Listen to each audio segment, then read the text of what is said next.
Wat is fout met Rafiq? Wat 'n aankondiging maak Oliver? En waarvoor is Linda so geheimsinnig? Hou vas mense, want hier volg jou Suidooste voorskrif vir 23 tot 27 Februarie 2026. Dis Jacques en jy kyk na TV praatjies. Teken in, druk die klokkie en kom ons spring sommer dadelik weg. Maandag 23 Februarie 2026. Susan en Ilana probeer Linda se gedrag uitfigure, terwyl Bridget opgewonde is wanneer Zoe na Oliver se familiehuis genooi word. Rian bak 'n poets vir Nazim en Wade nooi Angie uit vir 'n drankie. Dinsdag 24 Februarie 2026.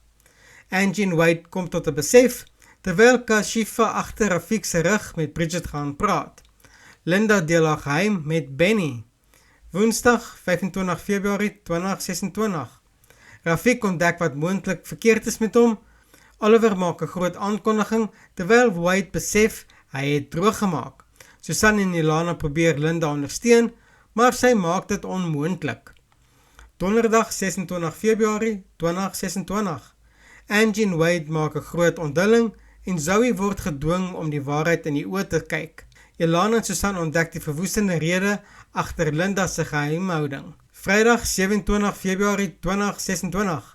Susan doen alles na vermoë om Linda te ondersteun, terwyl die nuus oor Zoe en Oliver versprei. Rafiq besef hy moet dokter toe gaan. Het jy van die video gehou? Druk daai like knoppie sodat meer mense die kanaal kan ontdek. Ek sien julle in die volgende video.